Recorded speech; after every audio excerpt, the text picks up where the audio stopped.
Hello everyone, Pat Farabee here. This is a video response for Basket Cased. He had asked me to expand on my thoughts of good versus evil. I had made a previous video called The Nature of Evil, but that was really a video response to a fundamentalist Christian who had asserted that atheism was evil, and so I just pointed out that according to the Bible itself, there are passages that suggest that God is evil. So that was probably mislabeled. I probably shouldn't have titled it that, but it seemed like a good title. So in this video, I will expand on my thoughts of good versus evil. I think in any discussion, you first have to decide whether or not you think morals come from society or whether morals come from evolution. Now, my response to Nephilim Free suggested that my thoughts were that it came entirely from evolution, but that actually is not what I think. I think that it's a combination of the two. I think that certain morals that we have are instinctive. I think we can see this just by looking at the animal kingdom, and we can notice a tendency there to the idea of species preference. That is, a carnivorous creature might assault another creature with, literally no moral implications, but yet they won't kill their own kind. Now, there are plentiful examples of exceptions to this rule, of even cannibalism, but I think the rule still remains that a species has a greater possibility of survival if it doesn't kill itself. And so this idea of it being wrong to do so, whether we can say it's immoral or not, I think it's inherent in our nature. But I think what happens is we talk ourselves out of it. I think really what happens when you go against that grain, that idea, that empathy that says that we should not, slaughter things that are like us, is that we morally talk ourselves out of it, and that comes into that second aspect of morality, which is society. Society is the grounds for moral doctrines such as don't lie to each other, don't deceive each other, because in a societal group, trust is important. And so if you assault each other all the time and you lie to each other all the time, then there can be no trust, and society breaks down. So in that regard, both camps are right. We have basic instincts that say don't do X, Y, Z. Then we have societal instincts that then say, on top of that, don't do A, B, C. But then also societal instincts can say, well, on certain occasions there are exceptions to X, Y, Z. And so we have all these exceptions. That is, don't kill each other unless they believe something that is different from what you believe, in which case burn them and their children.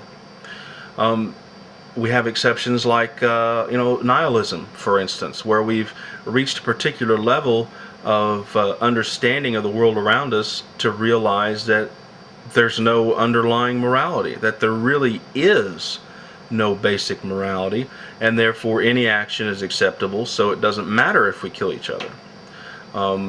Now, personally, I don't believe in nihilism. I think that nihilism has some good points, but I think that the greater point of it is missed, which is that if there is no underlying morality, if there is no objective morality, if it's all subjective, that does not mean that it's okay to kill each other. It means that if morals are subjective, then what is right and wrong is what we define it to be. And so we have defined it to be that it is wrong to kill each other. So therefore it's still wrong to kill each other. And maybe that's kind of a roundabout way to get to it. Um, then there's the concept of when you're talking about good versus evil, or good versus bad. Um, what is the direct result and what is the indirect result of an action? Now, I like to talk in parable. One of my favorite parables is, there is an old man who owns a farm. He is one day working the fields and sees a wild horse. He catches the horse, brings it back to his farm, and puts it in the pen. His neighbor comes over and says, "Wow, that is a beautiful horse. So strong, so young. It's really good that you found it." And the man says, "Who can know good from bad?" The next day, the man's son is trying to break the horse. The horse bucks him off, and instead the boy breaks his own leg. So the neighbor comes over and says, "That's terrible. Your son's leg is broken." And the man says, "Who can know good from bad?" The next day, the army comes through looking for recruits. They don't take the man's son because his leg is broken. They take the horse instead. The neighbor comes over and says, "Wow, I guess it's good after all that your son got bucked off the horse because, he didn't get caught for the army." And the man says again, "Who can know good from bad?" And the next day, the man's son dies from his injury. And so I think that story represents very well the idea of direct and indirect result of an action. If I take a baseball bat and hit somebody with it, that can be said as evil. That can be said as wrong.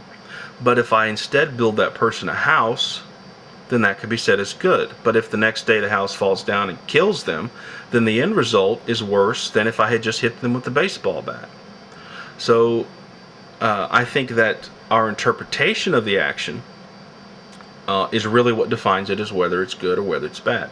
Now, you make a really good point about God, in that if God is this all-knowing, all-loving, all-powerful being that is all good, then how can there be such an evil creature such as the screwfly, whose way of reproducing is to, in essence, kill the other organism?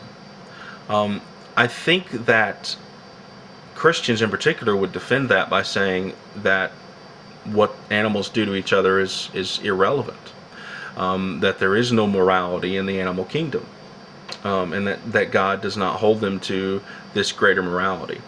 I think that was probably their response, but I think it's a good point. If God is all good, where does evil come from? If in the beginning there was only God, and everything that exists is God, then where did evil come from? Evil must have been part of God to begin with. So, in closing, I think that morals, and specifically good versus evil, does in some way relate to evolution. That is, the idea of not killing each other comes from evolution because it's not very good for perpetuation of the species. But I also agree that society has a big role to play in it, and that morals themselves really are subjective, because whether or not they come from evolution, it is up to us and our own intellect to decide whether or not we do anything. So in that regard, morals are subjective because it's our decision. Thank you for your time. Thanks for watching. Take care. I will talk to you soon.